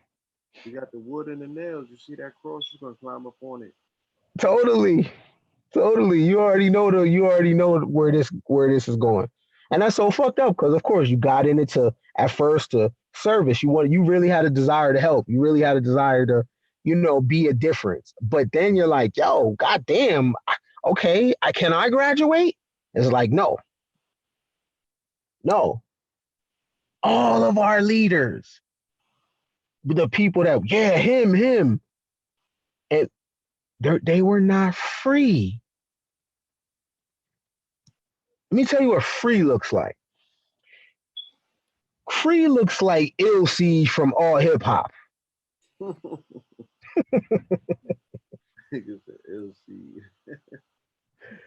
You ain't know who the fuck this was, yo. They're too young for that. I don't know if they remember LC. Yeah, you don't know LC from All Hip Hop. You know what I'm saying? To write manuscripts and to put out great work, right? And you're hidden behind the work, but your work is having such a major impact on people, yet no one knows who you are. And you're having an effect on minds. You're influencing culture. You know what I'm saying? People are saying this name that you created, and you're amongst them, and nobody knows who you are. That's freedom. That's freedom. because you're known by your work, not your personality. Now you can grow, you can cry, you can do whatever you want. You're hidden behind the work. You're not slave to anything. You're infamous. That's power. Not only is it freedom, it's power. And it's a place that oftentimes, a black person, man or a woman, doesn't know, because you got to be the face for everything. And the moment you do that, you ain't free. You ain't free. You're under a microscope. Hell yeah. You ain't free. I'm talking about real freedom, bro. They just waiting to take their love back. Man. Wait on it. Cancel. You know what I'm saying? Talking about the kind of free where you dictate your terms. You do. We're going to cancel you. You know what I mean? You do. You know what I'm saying? Like, yeah, like power is hidden, man. Power is hidden. You know what I'm saying? And I know a level of it, not clocking in, you know what I mean? Not working for nobody. That's a level of it. Like, oh shit, damn, I ain't clocking in a long time. I don't even know what that's like. You know what I'm saying? I come up with ideas and I pay myself. Sometimes it's rough sometimes being an entrepreneur, but that's a level of freedom. But there's another level of freedom where I want, where I'm hidden behind the work. And the work is what travels. You know what I'm saying? Be balling out of control, right? Rich as fuck and nobody know who you are. That's free. That's freedom right there. You know what I'm saying? See, the thing about it, let me tell you something, Blue. When I went to prison and I had to squat in front of hella COs and hella people, there went my ego right there. How cool I thought I was and shit like that. Right? That dehumanizing thing, that took my ego out, right? So now I'm at the point where, like, I don't need certain things. I just want the money and hide behind the work. But I don't want to be a leader, dude. I don't want none of that shit. I want freedom. Come, I go as I please. Only thing I'm doing is passing out mirrors. Don't follow me. Don't follow me. Because if you follow me, now I'm a slave to whatever I have to be to you. And what happens when I don't want to be shit? Cancel you, nigga. Right? And you need me to be this enlightened person. You're gonna take it back. Cancel. Yeah.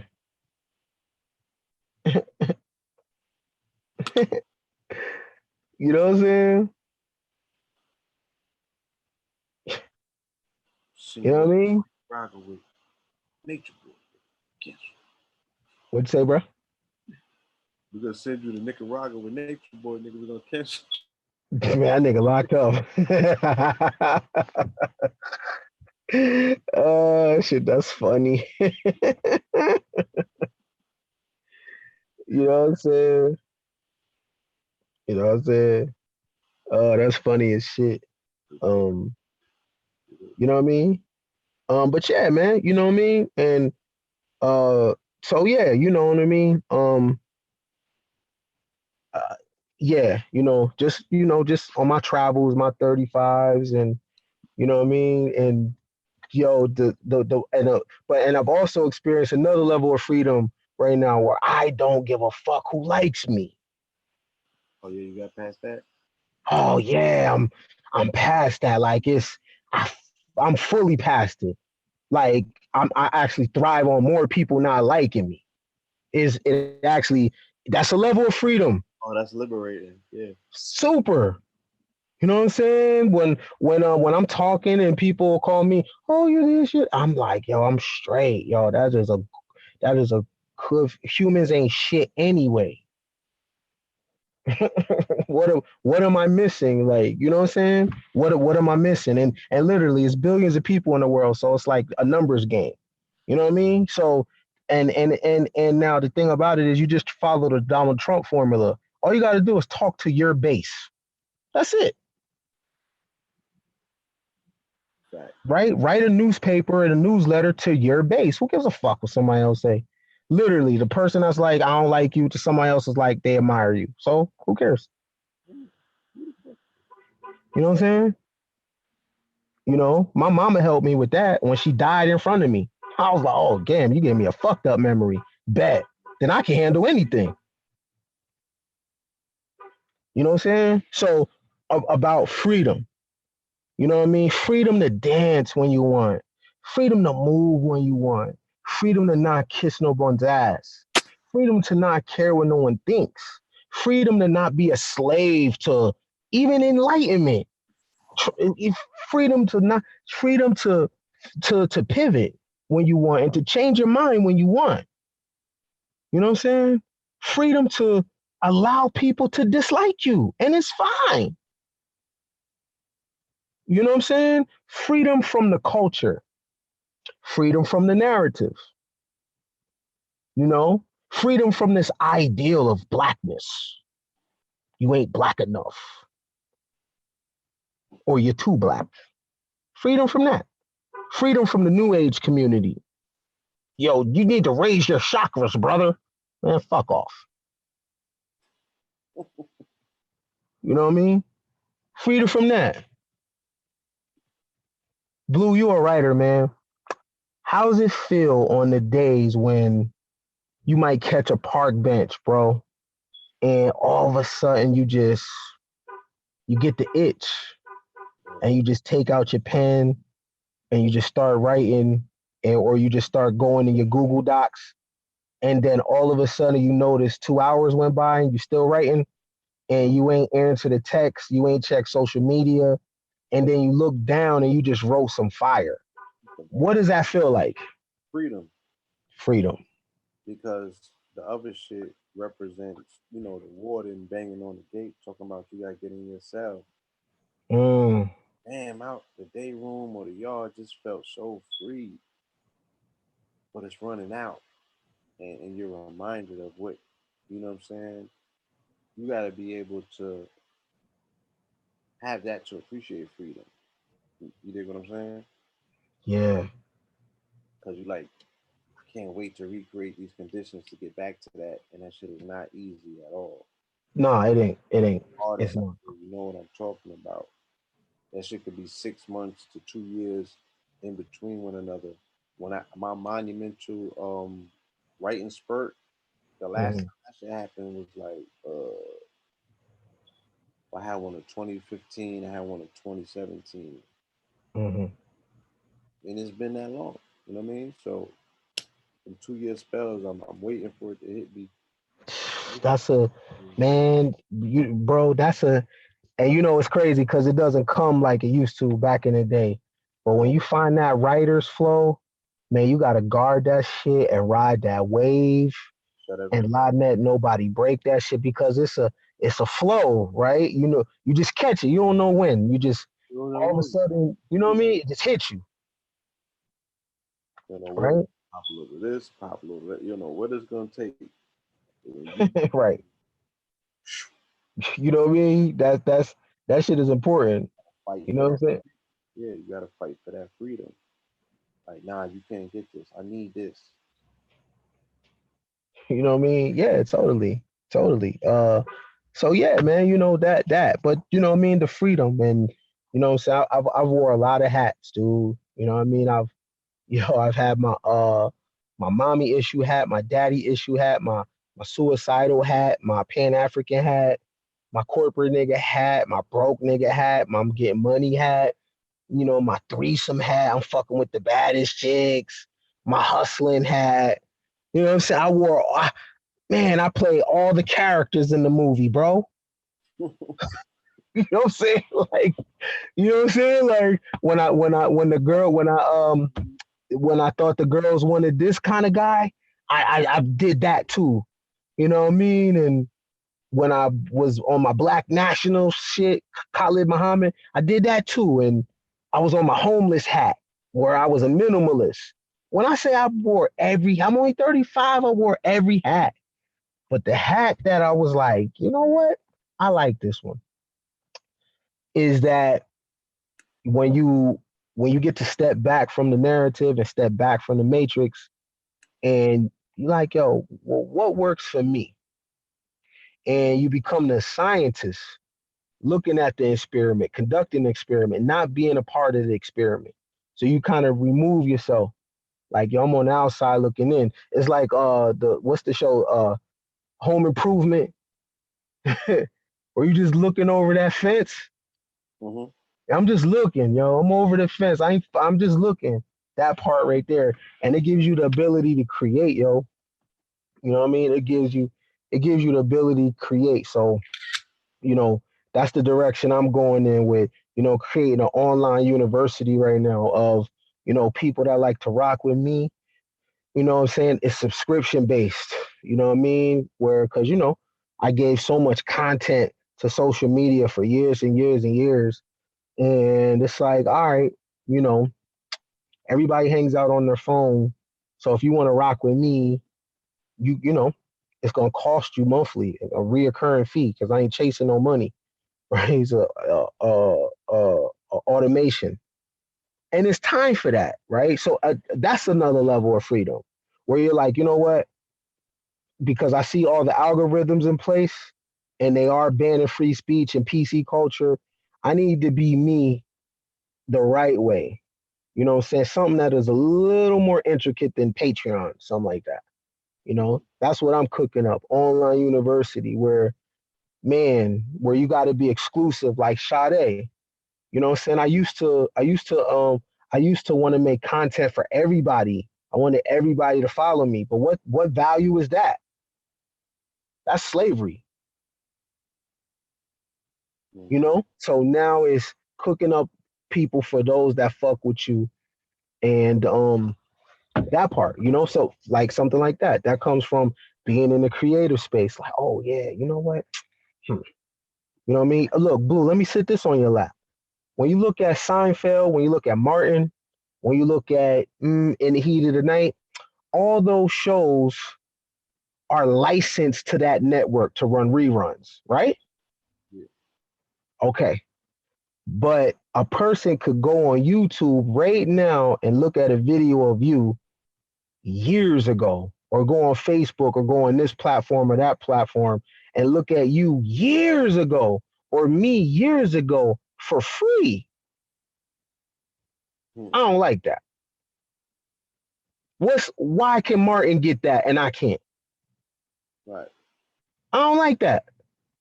So and then a person will be like, and a person will put in the comment section, "Oh brother, that was dope. You helped me." But I gotta feel that though.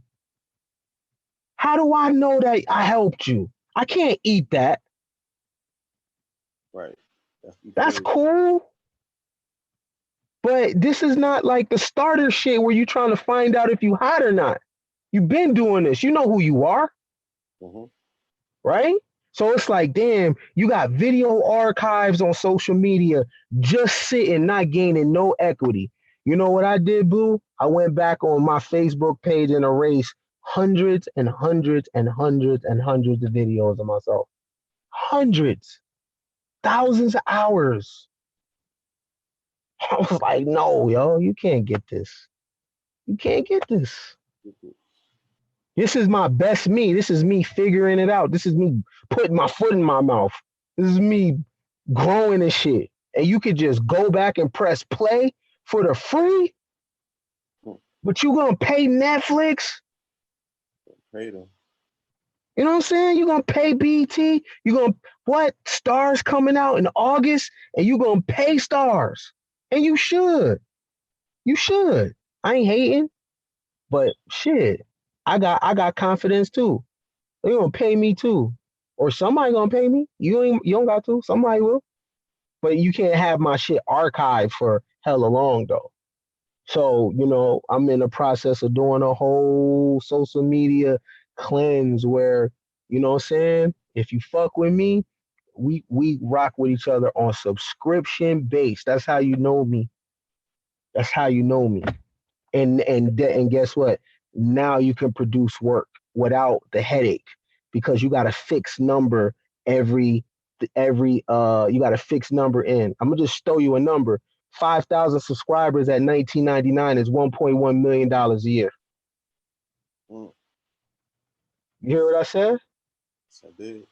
2,500 subscribers is $599,700 a year at 19.99. You know how many people paying a 19.99 subscription that they're not even using, that they forget about every month? Facts. Blue, I only said 5,000 subscribers monthly. It's $1.1 million a year. That's it. A small amount of people can solve your financial headaches for a moment in time. That part right there. That's what happens when you get to free yourself from the matrix. You can start to, you know what? Let me think about this shit for a second. So basically only 5,000 people tune into you, but you're a millionaire? I like those numbers. I'm gonna get that number. I'm just saying it on the show so I could timestamp myself. Mm-hmm. I'm gonna get that. I already wrote that down. You know what I'm saying? Yeah. But the thing about it is, as a creator, you know what I mean? You got to work your ass off, right? You got to give people a plethora of shit because you got to feed the mob. Mm-hmm. You know what I'm saying? That's it. So that's it. But I know me, man. I pay what, $250 a month with subscription fees, bro. Amazon, this, that. Half the shit I don't even use. I just don't I just don't cancel. Yes, right. Everybody could do that. You know what I mean? Everybody can do that. You know, like we all use social media. We're getting used. We are the product. Every time we sign in, our data is being collected. And what do? We just keep in touch with family, or we post memes and shit like that. Like it's gonna be so ill when everybody really finds out what the internet is.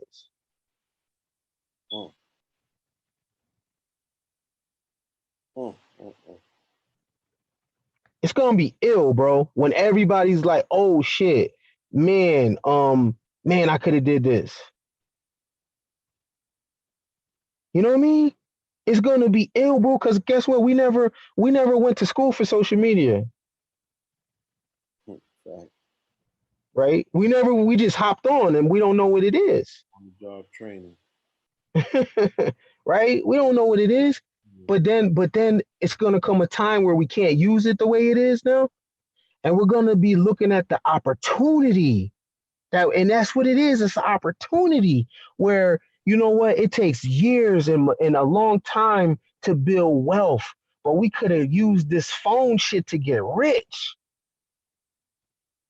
Facts. I challenge everybody to do a social media audit on themselves. Just go back and look at your last post. Look how you use it. Just look how you use it. And then ask yourself, is how you use it, can it change your life? And if you tell me, I ain't tripping, I just use social media because I ain't really tripping off then that means if you have children, you're being an irresponsible parent because we're in a digital age and you can't stop technology. So if you're using social media and you're just using it for leisure and you're just playing around with it, that's very irresponsible of you. You should put it down because it's like playing with a loaded pistol. Mm. Little soapbox flow real quick. No, that's right. Yeah. Um, you know what I mean? But that part, Blue, like you and your brother, y'all legends. You Mm. know what I'm saying? Y'all legends. When people see y'all, they should get a fucking autograph. That's real shit. but you know, we come from a community that doesn't understand art. But y'all would be the equivalent to Napoleon Hill, right? No one believe me? Who has interviewed Delbert Blair? The Pills. Who has interviewed Queen Afua? The Pills. Who has interviewed Brother Polite when he was on fire? The Pills. Who has interviewed Bobby Hemmett, Phil Valentine? The Pills. I could go on and on and on. Davey, Phil Valentine. Man, Look, Barack Obama. Who you know interviewed Barack Obama? come on, bro. Nipsey born before he got hot. The Pills. So technically, y'all can write your own version of Think and Grow Rich because Napoleon Hill wrote Think and Grow Rich based on interviews from Andrew Carnegie, based on his interviews with JP Morgan, based on his interviews with some of the biggest tycoons at that particular time. And he wrote, you know what I'm saying? Mm-hmm. Yeah. I mean, I was inspired, you know, from a young age from reading how he went around the dignitaries, and I was like, oh shit, I know the people in the community, the dignitaries, those are my friends. Shit, let me create with in these days in terms of we consider the podcast 10 years ago, you know, they called it block talk. You know what I'm saying? Mm, That was mm, a podcast. mm. Yeah. You know So what I mean? I had I'm posted, just, you know, because Rashid had brought a copy of my newspaper to me over the weekend on the parade at the festival, and I did a live yesterday, and I was going through it from 2002. On the front page cover, I got an interview with Asada Shakur. like, man, come on, bro. like who y'all know interviews with Asada Shakur? And I ain't gonna tell you how we got that. You dig what I'm saying? So today, just on a humbug, just from having that in my mental, I run into the publisher on a humbug. Just listening to Spirit was like, I was supposed to go someplace else. It's like, nah, go down this block. And I go down the block, I'll run right into him. You know what I'm saying? And we just sitting there reminiscing, going through all the, and this is from '01 to '05, '06, all the people we interviewed back then in that newspaper. And Mm, oh, gotta bring that shit back. Like, that was way ahead of its time. totally. Totally. And again, like sometimes people don't know what they're looking at because because you know some I've been talking it's because of thug culture. You know what I'm saying? The idea of thugging the last 45 years and drugs.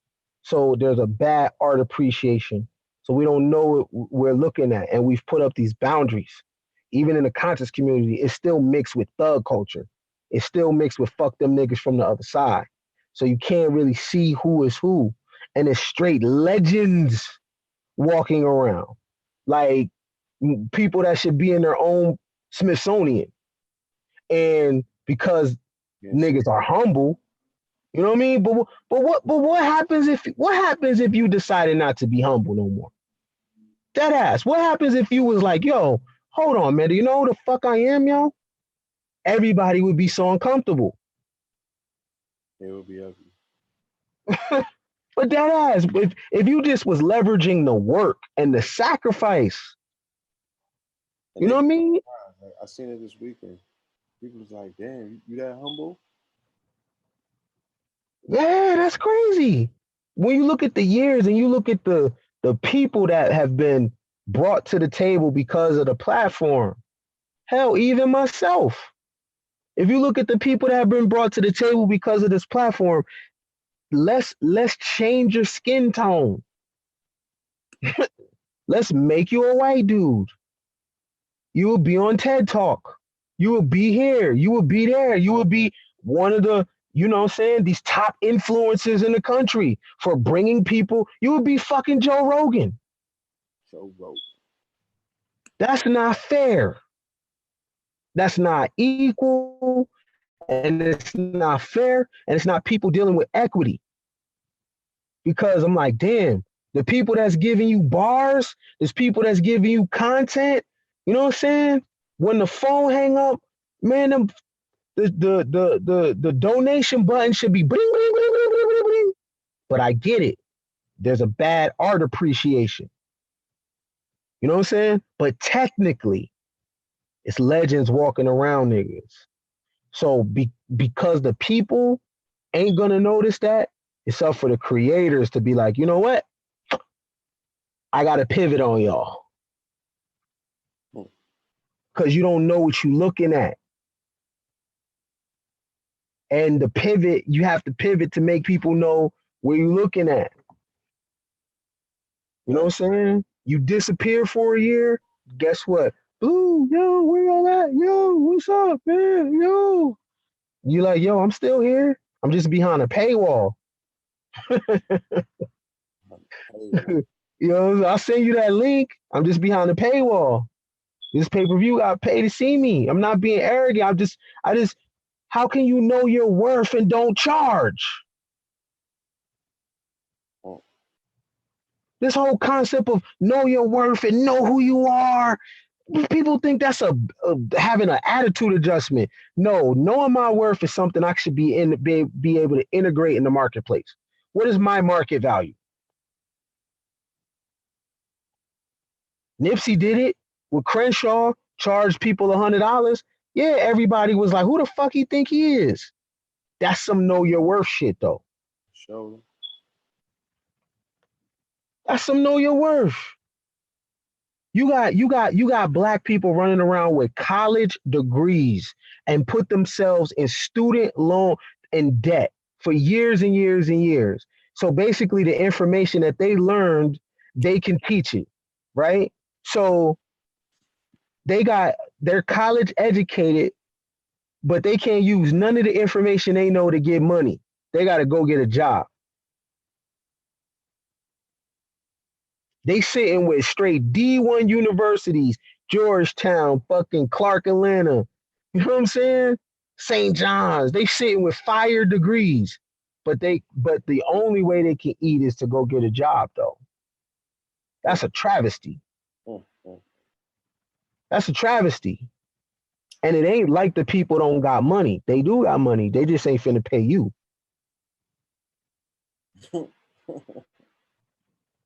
Okay. I got an app for that. You know what I mean? I got an answer for that. Cause that's some nerve right there. But I got an answer for that though. You know what I mean? Right. And the thing is you gotta press play on that. You know what I'm saying? So I'm just sharing a little bit of my pivot, you know what I mean? Just so it can spark people, you know what I mean? I'm not a talking ass nigga. I don't tell people what I'm doing, but just so it can spark some people to take themselves serious, because I just told you 5,000 subscribers. Only 5,000 people subscribe to you monthly for 1 year at $19.99. That will make you $1.1 million. If you can't do 5,000, then 2,500. That will make you $599,700 at $19.99. If you can't do that, do 1,000 subscribers, you'll still make $119,000 a year. If you can't do that, 100 people will just pay your rent. That don't get your gears grinding. Don't get your gears grinding. Like, just think of the numbers. That's only 5,000 people. I don't give a damn what you got to do. I don't give a damn if you are fucking and sucking on camera. Find you a crowd of people that is going to fund your lifestyle. Period. Why not? Or what? What's the other alternative? The other alternative. Good motherfucking question. What's what's the alternative? What? I'm talking about vertical growth. What's the alternative? Oh man, I'm gonna get my shit when I'm 53. I mean, you can wait. You can wait that long. You can do that. I'm not, you can do whatever you want. I'm not a person that, knocks people. Do whatever you want. I'm just talking about people that think vertically. Do whatever you got to do to get yourself away from the floor and what Claude Anderson talks about, the permanent underclass. Do what you got to do. Because I ain't got shit for you. So do what you got to do. If you got some fire, send me a link so I can subscribe. I subscribe to your shit. You subscribe to mine. You know what I'm saying? But how else? If you're not finna get this money off online, then you're gonna get it in natural gas or energy or some shit.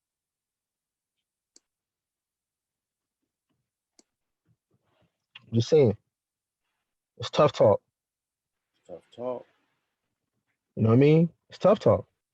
So we coming around that curve to 2 hour mark, and that's my thing with these tough talks. Can't give them too much. We really been giving them content. You get what I'm saying? 3, 4, 5 hour shows and all of that. Mm-hmm. I can do that. You get what I'm saying? Next time we talk, I'll have Coin Gang University popping. I'm dead ass though. That's what it's called. It's called Coin Gang University, and it's all my content. And the thing about it is, there is incentive to subscribe, right? You'll get all my ebooks for free if you subscribe.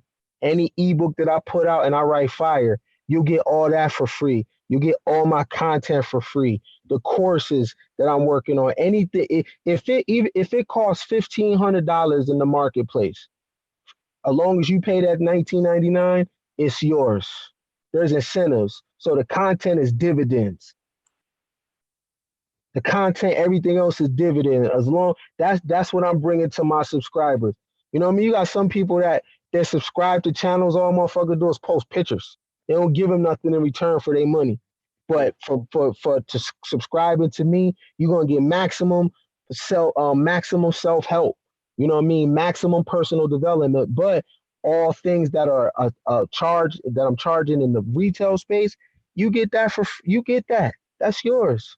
And not only that, if you're subscribed to me, now you don't got to worry about paying me to pull up in your city and do a workshop with you. You already a subscriber. Your subscription already paid for that. Because guess what? I'm going after 5,000, boo. I'm purposely saying that. You know how much shit I talk? So I'm purposely saying that. I'm purposely putting the pressure. So when someone is like, hey, Ken, what about that shit you was talking about? I'm purposely doing that, right? So now what does that do? It take care of so much shit. Now a person ain't got to worry about flying me in. If you could get 20 people, I'm coming. But you don't got to worry about flying me in. You don't got to worry about my room and board. My subscription list already took care of that. You see? That's the plan. So now what does that do for you as a creator, bro? Now you can create without worrying about how you're going to make money because you have people that's already locked into your shit. And now you just create and you just feed them. You don't got to worry about, man, what I'm going to do with this song, what I'm going to do with that, what I'm going to do with this album. You already got 2,500 people locked in, 5,000 people locked in. You create for them. All you got to do is just press send straight to the email list. Everybody gets the content. You can create freely because you got that income locked in every month. Reoccurring, automation. That's freedom. That's a nugget. I'll never talk about that again. There it is, fam. You done heard it. You just got plenty of game for the reload. Only thing you had to pay was attention. You get what I'm saying? And yeah, the least we can do, family, is thumbs up this video. You can share it, you can download it, make sure that you subscribe to the page so you can get notifications when we come back. with Tough Talk 14. This is the 13th episode, family. I appreciate you, man. This is really locking in. You're dedicating yourself to a series. It just gets better every single episode. Mm-hmm. You heard? Mm-hmm. So what you Fact. moving with? Facts, man. Tough Talk 14, man. We're gonna get on that. We're gonna really dissect that the art and science of personal magnetism. We need to really, really, really, Yeah, yeah, yeah. really stay with that. Still got that. Still got that open actually. I'm gonna start chopping into that my damn self. Yeah, that art and science of personal magnetism is a full method that is it's racism proof. That's right. That's right, y'all. I said it's racism proof. When you What? operating in personal magnetism, it's oppression proof. I can't speak for everybody. I'm only talking for you. It's oppression proof. It's racism proof. All that. All right, y'all. So where can I get that at? That is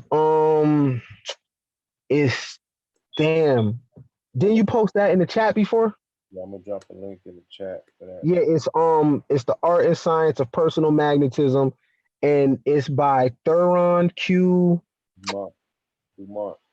Dumont. Yeah. If you can post that in the chat, and family, y'all need to read that, and it's not something that you just skim through. Like you gotta sit with that. It was written in the early 1900s, so they write in a different way. You know what Yeah. I mean? So you're gonna have to sit with that. It's not something that you could breeze through. If anybody's in the earshot of my voice that lives in Philadelphia or the Philadelphia area on Saturday, 7/13, all right, we are going to be at the um, Church of Advocacy, and this is about African spirituality, for wellness. We're going to be with Professor James Smalls and Dr. Pam Africa. All right, you definitely want to be in the building for that. It's going to be beyond monumental. I believe that event starts at 5 o'clock. This is Philadelphia, y'all, on Saturday. You know what I'm saying? We pull that up just to Hmm. super duper get you all the facts that you need. If I make sure I ain't leave nothing out. Hmm. This, Yeah, all that. yeah, shout out to Cambada and Brother Rich. Did that what you call it this weekend. Yeah, he hot. Yeah, he's an MC, and before that's what I'm saying. That method I'm talking about, that subscription shit, that protects somebody like him, so he could just gas and flow. You know what I mean? He shouldn't just rap and then just leave it up to, you know what I mean? Your nigga is an MC. Yeah, How do you protect that? How do you make sure that this person could just write rhymes? He got to run his shit like a stock, so we don't got to worry about where his money's coming from, because the best artists, shit, at the end of the day, what's stopping them from being like, you know what? Fuck this shit, man. Let me go make some more mumble shit, yo. I got to eat too, right? that's right. You know what I mean? So that's unfair for dope ass people Well, to just dope. leave it up to the wind to just be like, hey, everybody support me. Nah, man, his shit got to be on subscription shit too, just so he can, keep that pen moving and work on his mythos and legend. That shit work for all the, the people that know, they get it. What I'm saying. We want to support dopeness. All right. The family this Saturday, 5 p.m. to 10 p.m. Church of the Advocate, Philadelphia, Red and the Blue, Professor James Smalls, Pam Africa. We would love to see you in the building. I'm going to have that Cosmic Kale. I'm going to have that Gold Water. I'm going to have that Seven Heaven Sea Moss. All right. So we definitely want to be in the building to experience greatness and dopeness in real time. Right, peace, love, and light. With that Cash App, $ Blue Pillar 44, Kim Briz, BRIS. And give it up for our moderator as always, Empress B444. All right, let's give her a round of applause, okay, for holding us down for this entire episode, as she always does, making that magic happen. Love you, Empress B444. Okay, Yeah, she kills it. every time, every time. All right, we appreciate everyone who showed up tonight to experience this in real time in the chat. All right, for those that's going to be catching this on the replay, you know, really sit down with this episode. This was definitely some real talk. It was some tough talk. But tough talk is always necessary to bust through the mundane and get to that greater part of you that wants to motherfucking unravel and take the mummy shit off and just come alive. You know what I'm saying? I want to say thank you again and catch you on the next episode, bro. Blue, you know what it is, man. Catch up with me, brother. Already. Peace, All God. right, all right, my guy. One. Peace.